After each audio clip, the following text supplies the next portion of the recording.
So what is professional judgement? सबसे पहले आज हम ये समझेंगे। प्रोफेशनल जजमेंट की जरूरत पड़ती है ऑडिटर को अपनी ओपिनियन एक्सप्रेस करने के लिए ऑडिट के टर्म्स में, कि जो भी ये फाइनेंशियल स्टेटमेंट है वो ट्रू एंड फेयर है या नहीं है, ये एक्सप्लेन करने के लिए। अब ऑडिटर इसमें अपना जजमेंट देगा। वो जजमेंट प्रोफेशनल होना चाहिए। ये कैसे पता चलेगा वो प्रोफेशनल है या नहीं है?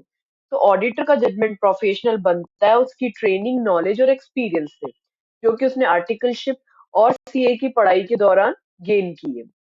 अब बात आती है, ये जो ट्रेनिंग, नॉलेज एंड एक्सपीरियंस है वो उसे आया किससे, मिला किससे? ट्रेनिंग में तो बहुत चीजें सीखने को मिलती है, या फिर स्टडी में तो बहुत चीजें पढ़ते हैं। Basically auditing standards, accounting standards और एथिकल स्टैंडर्ड्स आपको ये बताते हैं कि आपका जजमेंट कैसा होना चाहिए, किस सिचुएशन में, कैसे फाइनेंशियल स्टेटमेंट, कैसे आपको उनको इंटरप्रिटेट करना है। ये सब चीजें आपको ethical standards, auditing standards and accounting standards बताते हैं। ऑडिटिंग स्टैंडर्ड्स आप जानते हैं, उनको हम शॉर्ट में ऐसे बोलते हैं। Accounting standard we call AS. Ethical standard से यहाँ पे मतलब है प्रोफेशनल एथिक्स, जो कि एक इंस्टीट्यूट के मेंबर को पता होनी चाहिए। इन सभी स्टैंडर्ड्स की अगर आपको इंफॉर्मेशन है तो आप जो भी डिसीजन लेंगे किसी सर्कमस्टेंसेस में, इन तीनों को अप्लाई करके वो प्रोफेशनल जजमेंट माना जाएगा। हमेशा, अगेन मैं आपको बता रही हूँ कि हमेशा जरूरी नहीं है कि ऑडिटर जो भी डिसीजन ले वो एक्यूरेट हो, but that should be professional judgement. मतलब उसने अपनी तरफ से अपना पूरी नॉलेज लगाने की कोशिश की, उसकी तरफ से कोई लापरवाही नहीं होनी चाहिए। और किसी रीजन से अगर डिसीजन गलत या ओपिनियन गलत हो जाती है तो बात अलग है, लेकिन ऑडिटर को इसमें अपनी पूरी केयर रखनी होती है। तो ये हो गया प्रोफेशनल जजमेंट। अब हम बात करेंगे प्रोफेशनल स्केप्टिसिज्म। प्रोफेशनल स्केप्टिसिज्म के बारे में आपने बहुत बार देखा होगा, बट इसके मतलब क्या है, एक्चुअल मीनिंग क्या है प्रोफेशनल स्केप्टिसिज्म का? It is very popular question in audit, that is an attitude of questioning mind. बच्चे ये तो रट के चले जाते हैं, attitude of questioning mind, but directly professional scepticism नहीं पूछा जाता एग्जाम में। तो एक्चुअली आपको इसे समझना जरूरी है, तभी आप एक केस स्टडीज की सॉल्व कर पाएंगे। फॉर एग्जाम्पल, आप ऑडिट कर रहे हैं, लेकिन आपको वहां पे इन्वेस्टिगेटर की भूमिका तो अदा करनी नहीं है। आपको पता है ऑडिट और इन्वेस्टिगेशन अलग अलग चीज होती है, लेकिन ऑडिट के अंदर आपको ध्यान भी रखना है कि कहीं कोई गलती ना हो जाए, और इन्वेस्टिगेटर आप बन नहीं सकते। तो उस केस में आपको हमेशा अलर्ट रहना है, क्वेश्चनिंग माइंड रहना है। अगर कोई भी प्रॉब्लम दिखाई दे तो उसके अकॉर्डिंग रिएक्ट करना है, खामोश नहीं रहना है। ये नहीं है कि हाँ हमें क्या, हम इन्वेस्टिगेशन करने थोड़ी ना आए, हम तो अपनी ओपिनियन बिना बता के निकल जाएंगे, ऐसा नहीं है। आपको अपना काम ईमानदारी से करना है, यानी कि कोई प्रॉब्लम लगे तो आपको क्वेश्चन पूछना है। आप इन्वेस्टिगेटर के शूज में नहीं हो, बट अगर कोई प्रॉब्लम है तो आप एक ऑडिटर से इन्वेस्टिगेटर के शूज में भी चले जाओगे। कब? जब आप प्रोफेशनल स्केप्टिसिज्म अप्लाई करोगे। हर सिचुएशन में आपको डिटेक्टिव बनने की जरूरत नहीं है, लेकिन कुछ सिचुएशंस मेंशन है, जैसे इधर मैंने एग्जांपल दे रखा है।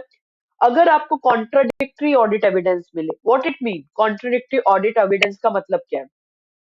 कॉन्ट्राडिक्टरी ऑडिट एविडेंस का यहाँ पे मतलब है कि अगर सिचुएशन ऐसी है कि आपको दो अलग अलग एविडेंस मिली है और दोनों का रिजल्ट अपोजिट शो हो रहा है।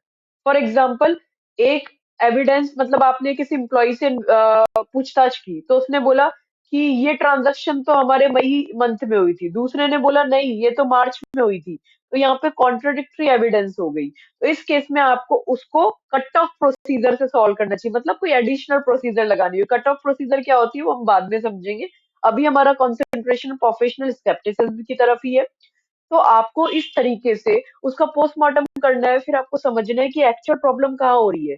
तो शायद आपको समझ में आएगा कि प्रोफेशनल स्केप्टिसिज्म आपको हर जगह नहीं लगाना है, केवल आपको तभी लगाना है जब जरूरत हो।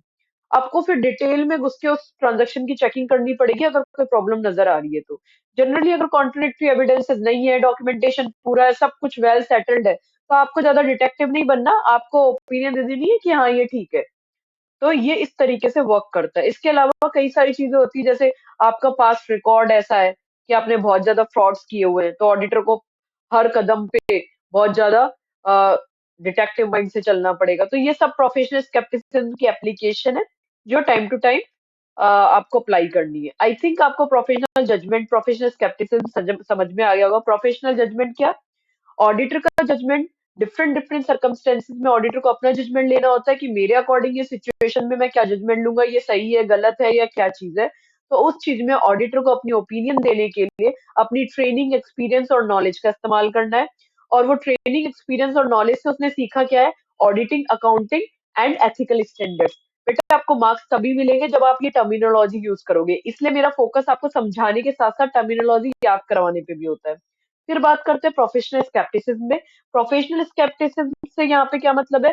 Professional scepticism is going to treat the situation where you have doubt, यानी कि आपको लग रहा है कुछ तो गड़बड़ है, सीआईडी वाला। तो वो अगर आपको लग रहा है कि कुछ तो गड़बड़ है, तब आपको इन्वेस्टिगेटर बनना है और आपको क्वेश्चन आस्क करने हैं, पूछना है कि हुआ क्या है, अलर्ट रहना है आपको। कभी भी ऐसी सिचुएशन दिखे आपको डिटेक्टिव बन जाना है, अदरवाइज आप एक ऑडिटर हो, आपको कोई मतलब नहीं है। आप यहाँ पे पंगे कराने नहीं आए हो, आपको पता लगाना है कि पंगे हुए हैं तो क्यों हुए हैं, कैसे हुए।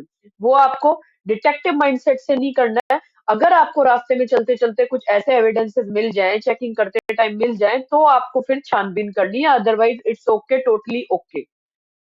I think you understood. Thank you so much.